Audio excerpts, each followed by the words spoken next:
Depois, aparece um novo portal que os levará a um Hall of Fame, o que deixa o Proto feliz, porque parece que eles estão se formando. Jin e Liu ficam felizes, mas BME não consegue explicar como Leia matou a águia, que era o chefe final. Jin pergunta inocentemente se há algo errado com isso. O M grita que, para o nível dele, deveria ser um chefe que levaria horas para matar, mas Leia o derrotou com um tiro. Então, ele pergunta ao herói se ele tem alguma melhoria, mas Leia também não consegue explicar e afirma que foi apenas um tiro de sorte. Ele alega que seria de alto nível se pudesse completar aquela missão toda vez. No entanto, BME duvida completamente de suas palavras. Deixando isso de lado, Leia dá a missão ao vice-capitão, que lhe dá uma carta de recomendação para a Academia de Mosquetes. O vice-capitão diz a Leia que lá ele receberá melhores instruções para aperfeiçoar sua classe e eliminar suas fraquezas.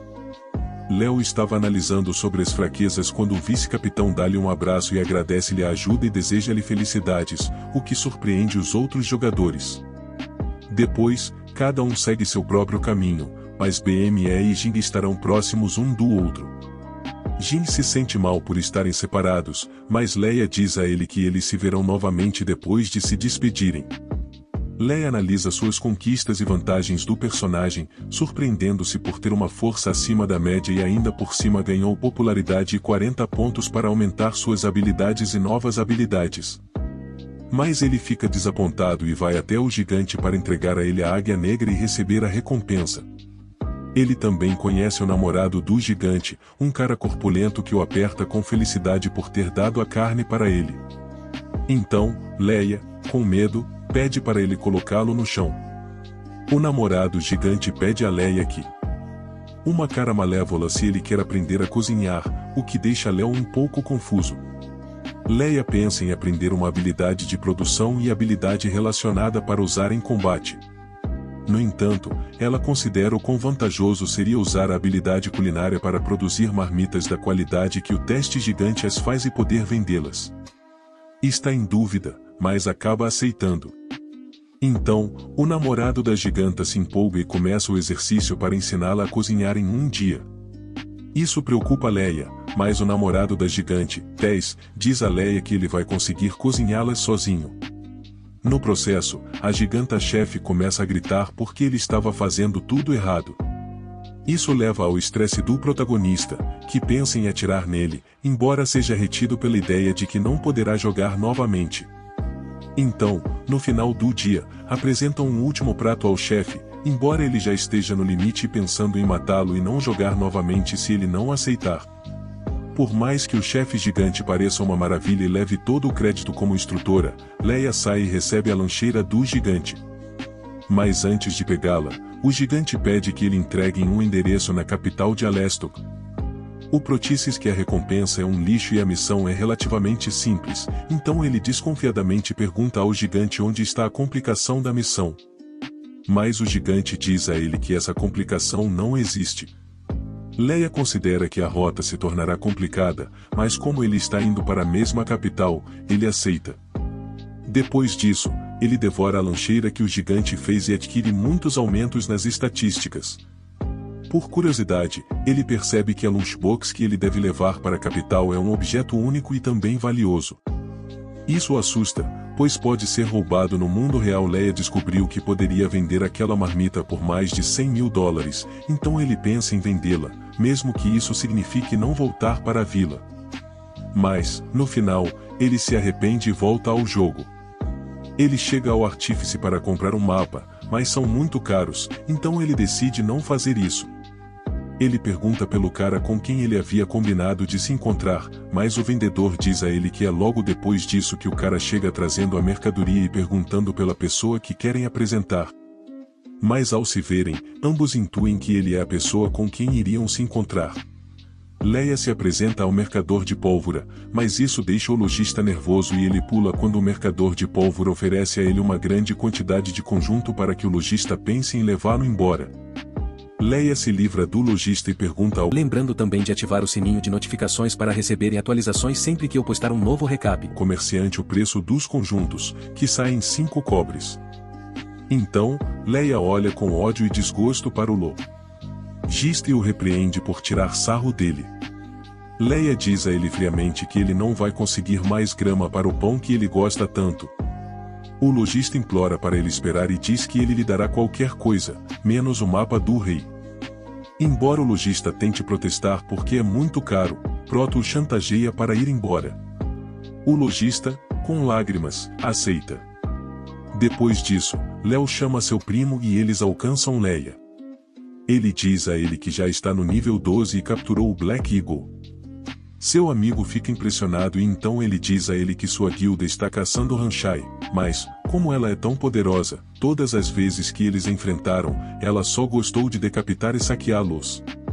Essa experiência causou trauma na amiga de Leia.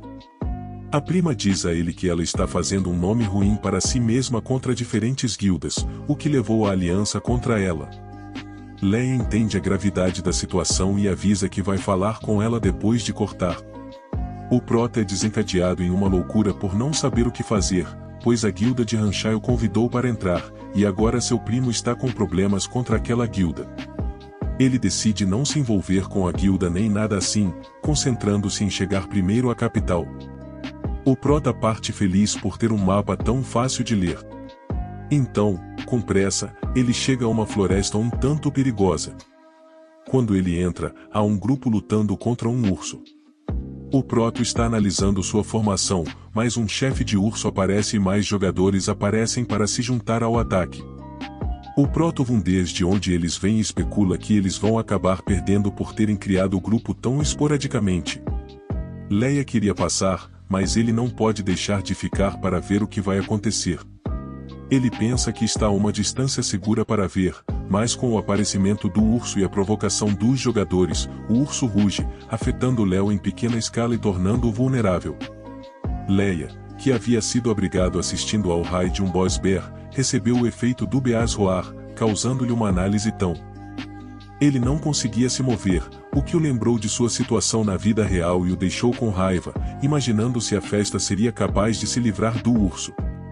Um dos líderes do partido exclamou para começar a limpá-los da deba. Embora assustado com a situação, o urso se aproximava e os jogadores ficaram paralisados diante dele. Porém, o capitão do grupo conseguiu se mover e enfrentar o urso, parando seu ataque com 2 escudos. No entanto, ele diz que não vai ser capaz de resistir a mais de 2 ataques, então ele ordena aos curandeiros que se livrem do debuff rapidamente. Mas, naquele momento, o urso envia um segundo ataque que é bloqueado com grande dificuldade pelo capitão. Por mais que muitos tenham sido lançados, o debuff pelo rugido do urso começou o contra-ataque. Leia, que contemplava de longe, especula que eles podem derrotar o urso e até mesmo alguns jogadores do grupo estavam confiantes demais. Então, o capitão os repreendeu por isso, dizendo que deveriam atacar com tudo, porque quando o HP do urso fica abaixo de 20%, vai soltar outra guerra que será quase impossível de combater. Os 2 jogadores subestimam as palavras do capitão e não se preparam. Aos poucos, os jogadores acham necessário recuar para recarregar MP e HP, menosprezando o urso, pois já baixou demais a vida dele. Em uma dessas, o capitão tanque um dos ataques dos ursos, mas uma flecha faz com que o HP do urso caia para menos de 20. Então ele ruge mais uma vez, mas desta vez os jogadores começam a pegar fogo, o que os deixa surpresos. Os Wizards tentam neutralizar o fogo, mas é inútil, e a maior parte do grupo acaba queimando. Então, o capitão é forçado a dispersar o grupo e fugir. Naquele momento, ele vê Leia e diz a ele para fugir, que embora ele não tenha participado do ataque, o urso ficará descontrolado por pelo menos um mês. Ao ouvir isso, Leia fica preocupado porque é seu único caminho. Então, vendo que ele não tem viabilidade, opções, ele começa a atirar no urso, fazendo um tiro na cabeça que foi inútil. Então, o urso está pronto para atacar o protagonista, e ele fica paralisado pelo efeito do urso, além de ficar com medo ao ver o urso vindo para cima dele. No último momento, os sobreviventes do ataque tentam desesperadamente fugir, implorando para não serem mortos. Leia fica desesperada porque o urso está se aproximando. Então, ele clama ao capitão para lhe dar tempo para atirar, mas nada aconteceu. Então, depois de recarregar e acalmar-se, Leia consegue fazer um segundo tiro na cabeça,